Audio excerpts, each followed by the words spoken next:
biologia tem um lugar especial, no sentido, e sobretudo para o Brasil. Entre todas as ciências, tem essa característica, todas têm um pouco essa característica, mas a biologia, pelo menos para mim, e com certeza os biólogos vão me entender nisso, tem algo encantador. A natureza tem algo divino e algo encantador, né? E é muito importante que quem dá aula de biologia permita aos seus alunos de encontrar isso, de poder ver, de poder visualizar, de poder admirar, de poder degustar. O biólogo brasileiro tem uma responsabilidade única entre todas as profissões e que só ele tem a formação adequada para dar o valor a isso. O Brasil é um dos países, e em muitas coisas, é o país que mais tem riquezas naturais. Os passarinhos, a biodiversidade, as águas, os rios, os mares, as florestas, os diferentes tipos de floresta. E o Brasil precisa, e isso é uma responsabilidade de cada biólogo, quer dizer, eu não consigo fazer biologia sem ter este olhar, sem ter este coração, sem ter este amor por ajudar a partir da própria profissão, seja dando aula, seja trabalhando como biólogo, de preservar a natureza, a biodiversidade e os mares, os rios, as florestas, os animais, as plantas que nós temos no Brasil. Qual é a solução para acabar com a fome no Brasil? Para acabar com a fome no Brasil, é necessário uma mudança estrutural da sociedade brasileira. Nenhum governo vai dar conta de acabar com a fome no Brasil. Não há interesse político, não há força política, não é um problema de legislação, nem é um problema de dinheiro. Não falta dinheiro no Brasil.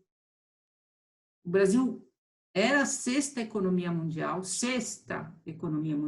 caiu para a 10ª, mas continua sendo entre as primeiras 10 economias mundiais. Não falta dinheiro no Brasil. O Brasil é um país que tem 10% de pessoas, 10, 11 sendo mais exato, de pessoas na classe A e B.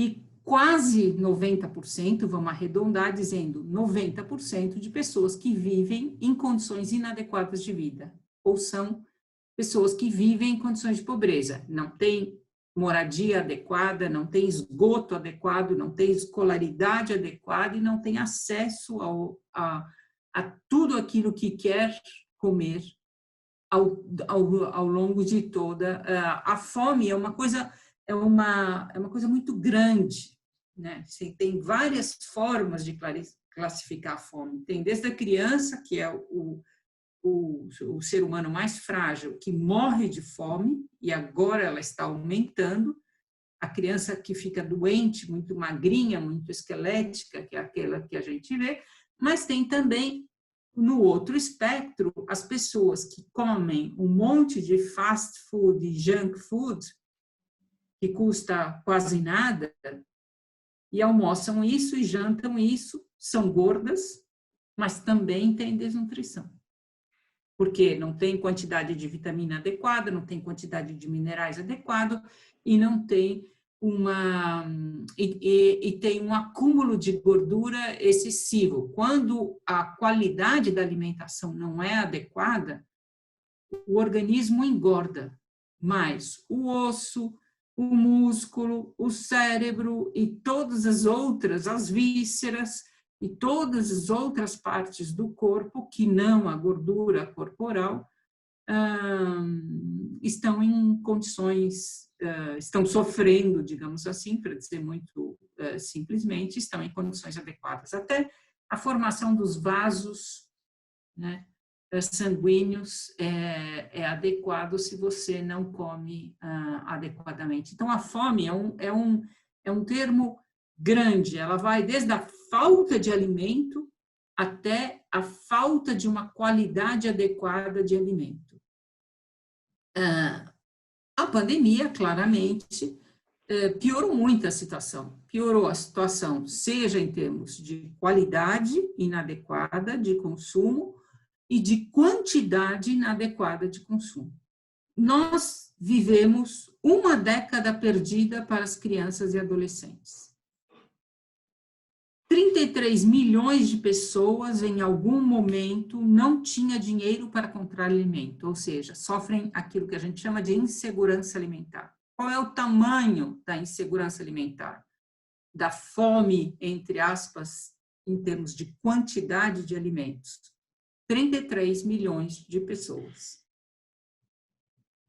As classes mais afetadas, evidentemente, são as classes D e E as regiões mais afetadas são o Norte e o Nordeste. O que aconteceu durante a pandemia? Quase 50% da população brasileira mudou o hábito alimentar. Mas o número exato que eles dão é 49%. Mudou o hábito alimentar.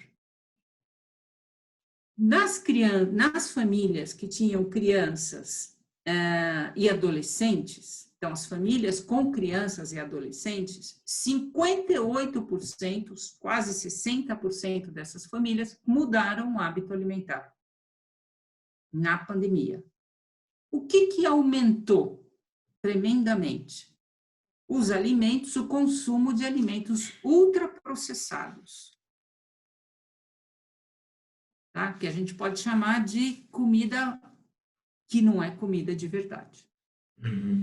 É comida inventada pela indústria. A definição de ultraprocessado é um produto, eu não chamo isso nem de alimento, é um produto, tá?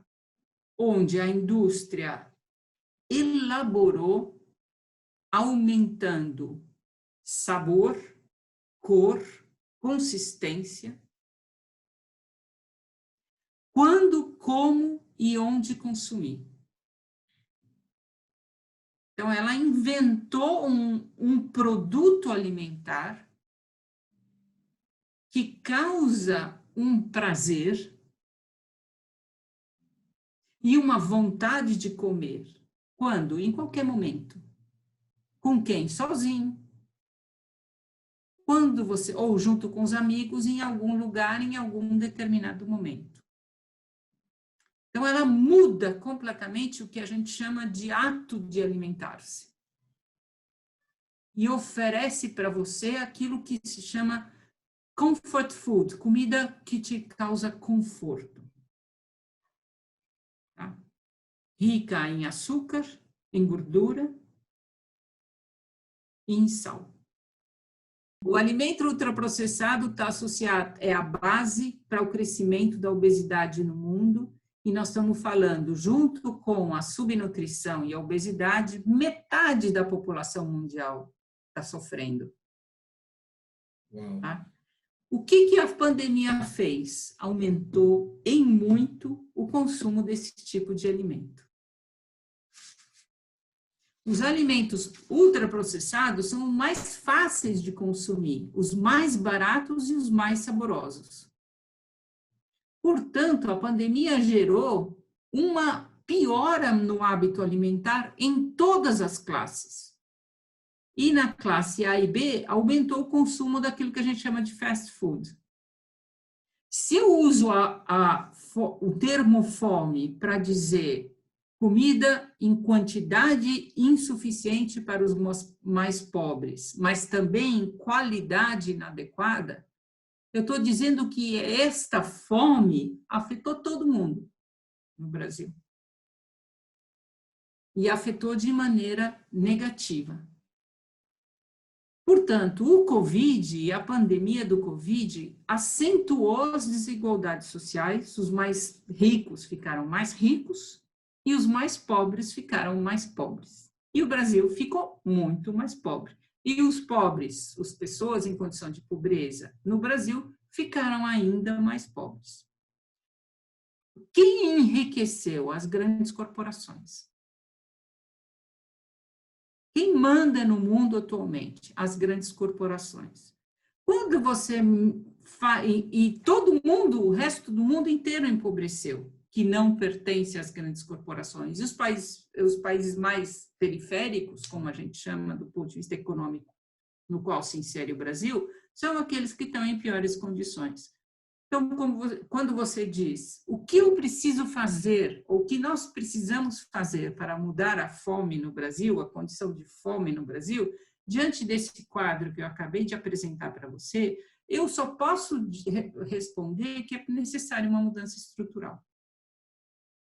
Nenhuma política pública vai dar conta disso, embora elas sejam importantes e necessárias. Mas elas são insuficientes para resolver a fome no Brasil. Quem vai mudar? A mudança nunca, numa situação como a nossa, a mudança nunca virá de cima para baixo. A mudança tem que vir de baixo para cima.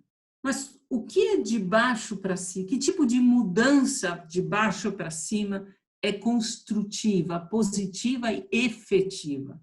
A mudança tem que vir de baixo para cima. E a mudança que vem de baixo para cima é uma mudança no tecido social. E a mudança que vem do tecido social é das organizações sociais. E das organizações sociais que precisam se tornar um tecido. Não pode ser meia dúzia de gato pingado que faz ação social. Então, a mudança de tecido social, fazendo com que cada brasileiro se envolva, que é na mesma linha daquilo que eu falei dos biólogos. Um biólogo hoje não pode estudar fisiologia, trabalhar em biologia, etc., sem se dar conta de que ele deve construir o tecido social. E não basta cuidar do seu trabalho, ele precisa ser um agente no seu meio, nas circunstâncias e nos locais onde ele atua, de construção desse tecido social solidário, colaborativo, positivo, construtivo. Essa construção do tecido social, baseado não só no que é bom para mim e na minha família, então eu ia dizer de forma simplificada. Nós temos uma cultura que aquilo que vale, aquilo que é o coração do nosso mover-se, né, e de fazer tudo o que a gente faz no Brasil é o que é bom para mim e o que é bom para minha família. Uma cultura que tem uma outra base, que não é extrativista como a nossa, e a patrimonialista como a nossa, diz assim: eu pertenço a um povo, do qual eu me orgulho, e eu me sinto responsável de construí-lo.